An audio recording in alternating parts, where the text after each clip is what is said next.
Assalamualaikum warahmatullahi wabarakatuh, Buya. Waalaikumsalam warahmatullahi wabarakatuh. Di Aceh sedang ada persoalan mengenai satu organisasi pengajian tauhid tasawuf, dan mereka mengajarkan kitab Insan Kamil karangan Abdul Karim Al-Jili. Lalu mereka menyatakan bahwa Allah itu adalah Muhammad, dan mereka mengajarkannya di depan umum. Mohon tanggapan Buya mengenai hal ini. Terima kasih.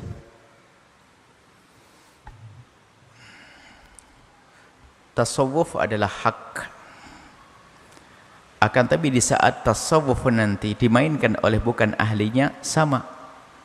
Seperti ilmu kedokteran adalah sangat bermanfaat, tapi kalau yang memerankan adalah orang yang bukan ahlinya akan berbahaya. Handasah, arsitek. Dunia arsitek adalah untuk membangun. Tapi kalau ilmu ini ditangani bukan ahlinya, bukan tambah membangun, akan membuat kerusakan. Fikih adalah disiplin ilmu. Jika yang berfatwa bukan ahli fikih akan masuk wilayah salah. Sama.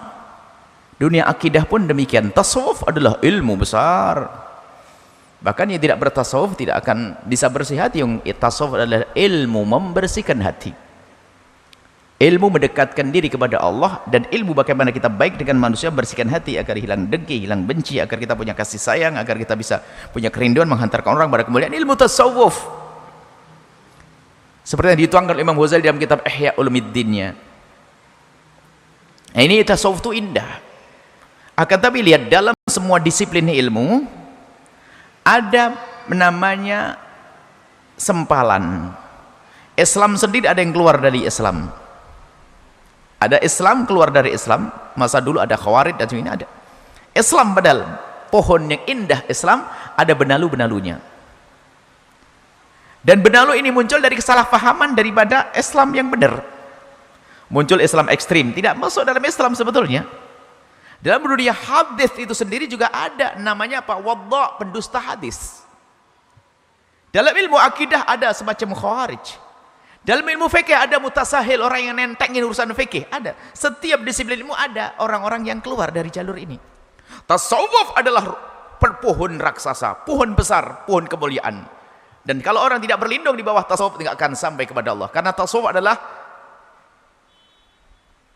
masuk wilayah namanya ihsan. Bagaimana kita senantiasa sadar kalau kita dilihat oleh Allah, kedekatan dengan Allah. Makanya tasawuf adalah sesuatu yang agung. Makanya ini hal, kalau di situ ada isu yang anti tasawuf karena dia tidak paham tasawuf, atau dia membaca tasawuf dari tadi benalu-benalu tasawuf, atau dari orang yang bukan benalu tapi dia salah paham tentang tasawuf, lalu dia membawa kepada orang dengan pemikiran yang salah sehingga dinilai oleh orang luar tasawuf menjadi petaka bagi mereka, sampai mereka ada melihat tasawuf sebagai afyun, seperti tasawuf itu seperti obat-obatan, apa anak muda yang suka sekarang narkoba kayak macam itulah.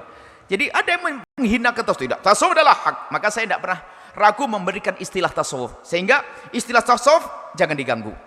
Ada yang ingin merubah istilah tasawuf menjadi istilah tathhirun nufus, tathhirul qulub, tahdhibus. Sah-sah saja itu istilah. Cuman kami pribadi sesuai dengan apa yang kami pahami, istilah tasawuf justru akan saya pertahankan. Saya enggak akan merubah istilah tasawuf dan sufi. Kenapa? Sudah mengakar dari masa ke masa istilah tasawuf.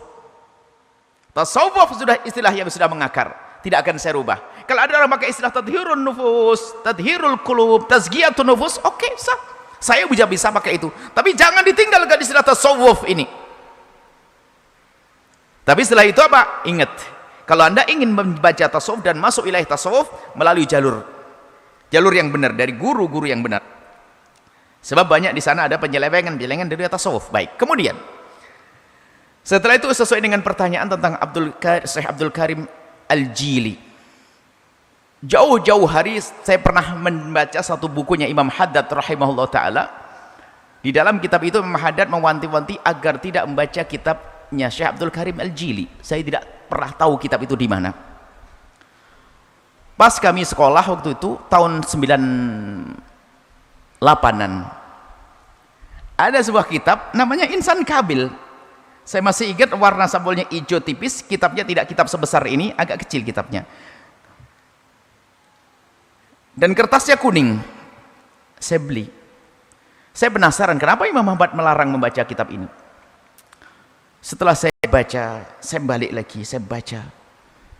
Benar Imam Haddad kalau melarang agar tidak membaca kitab ini. Maka setelah itu pun kami semakin yakin bahasanya apa yang dikatakan Imam Haddad benar adalah jangan membaca kitab itu. Baik, ini adalah masalah pesan Imam Haddad, dan yang juga yang setelah kami baca, saya membaca kitab itu, saya baca. Dan saya ada kitabnya. Saya baca tahun 98 waktu itu. Baik, kemudian bicara tentang Syekh Abdul Karim Al-Jili adalah seorang syekh seperti Ibn Arabi, syekh Sufi. Dan kalau Syekh Abdul Karim Al-Jili, Jili itu dari kata Al-Jilani. Jili Jilani karena Syekh Abdul Karim Al-Jili itu adalah cucu Abdul Qadir Jilani dari ibundanya. Jadi ibundanya kemudian Syekh Abdul Qadir Al-Jilani. Jadi torekohnya Syekh Abdul Qadir Al-Jilani. Baik, akan tapi ingat masalah kitab berkenaan tentang kitab Insan Kamil, kita harus waspada dengan kitab-kitab seperti itu. Pertama, apakah benar kitab itu adalah dinisbatkan kepada Syekh Abdul Karim Al-Jili, seorang syekh sufi yang besar, benar atau tidak? Pertama seperti itu. Baik, jangan gampang kemarin ada orang bertanya tentang Awfaqnya Imam Ghazali. Bukan, itu bukan kitabnya Imam Ghazali. Apakah benar kitab ini adalah kitab yang dinisbatkan kepada Syekh Abdul Karim Al-Jili?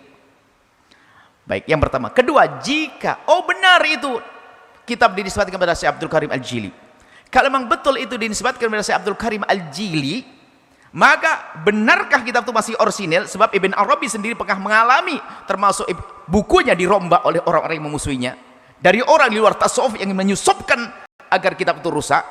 Bahkan Syekh Abdul Wahab Asy-Sya'rani pernah bercerita, aku masih hidup, orang di negeri seberang sana menghujatku. Kenapa? Karena kitabku nyampe ke sana karena aku punya pemikiran salah. Ternyata Pak, di dalam perjalanan kitabku sudah dirubah oleh tangan-tangan jahat sehingga orang yang di negeri sana memusuhi aku. Kata Syekh Abdul Wahab Asy-Sya'rani dalam Mizan, disebutkan Mizan Kubra, dalam Tambihul Mukhtarin, salah. Dia mengatakan, saya masih hidup saja ada orang memalsukan buku saya. Bagaimana jika saya sudah mati? Maka di saat kita bertemu dengan kitab-kitab yang secara zahir adalah tidak sesuai dan sebagainya, mungkin itu adalah tidak benar nisbatnya kepada beliau, atau mungkin ada yang masuk susupan di dalamnya, atau baik begini. Yang ketiga ini saya pegangi muqaddimahnya Syekh Abdul Karim Al-Jili itu sendiri. Muqaddimahnya apa? Beliau mengatakan bahasanya kitab ini bersandar kepada kitab dan sunnah. Bagi yang belum faham atau secara zahir tidak sesuai, maka hendaknya ditunda dulu. Jangan buru-buru ingkar, kata beliau. Lah kan beliau kasih isyarat begitu. Maka sudahlah. Kalau begitu ditunda saja, jangan dibaca sampai sekarang. Ditunda saja. Beliau mengatakan begitu. Ditunda saja, apalagi mungkin takut ada susupan kitab tersebut dan sebagainya. Kita tidak mengerti seperti apa. Baik, maka ditunda, tidak perlu kita membaca kitab itu, dan Anda pun tidak usah penasaran dengan kitab tersebut, ya? Karena di situ banyak kalimat-kalimat yang orang yang khusus saja mungkin susah memahaminya, bagaimana ini adalah orang awam. Kemudian setelah itu kita bungkus ini kisah. Menurut Imam Haddad tidak usah kita baca dan kita bungkus. Sekarang kita bab tarbiyah. Kami himbau kepada Anda wahai ustadz di kampung. Tujuan kita membawa umat agar kenal Allah. Bukan diajak dia pusing di dalam urusan pemikiran dan pemahaman. Yang gamblang saja kadang masih salah faham, maka jangan diajak mereka bicara sesuatu yang membingungkan. Yang membingungkan dibungkus. Kalau memang Anda ingin diskusikan kitabnya Ibn Arabi, kitabnya Syekh Ibn Arabi, Abdul Qadir Jilani, Anda diskusi dengan para ustadz, sudah silent sampai di situ. Tidak perlu diekspos kemana-mana, khawatir nanti orang menjadi salah faham, akhirnya yang dihujat adalah siapa lagi? Tasawuf dan yang lainnya. Kenapa? Wong pesannya saya sendiri nggak boleh, takut orang ingkar. Jadi dia sudah menduga banyak orang ingkar di sini. Makanya nggak perlu lagi kita angkat ini buku. Masih ada bukunya Syekh Imam Ghazali, Ihya Ulumuddin.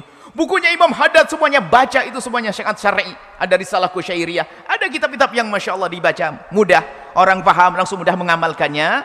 Maka kami himbau dengan hormat Anda, mungkin perlu dipinggirkan dulu kitab-kitab. Masih ada kita kaji Ihya Ulumuddin. Amalkan Ihya Ulumuddin sudah tuntas. Amalkan kitab Risalatul Mu'ahnan Imam Haddad. Amalkan An-Nasha'ih Diniyah Imam Haddad. Amalkan risalah Qusyairiyah Imam Qusyairi. Ini saja, nggak perlu kita dengan mohonlah kita pengen menjaga umat ini.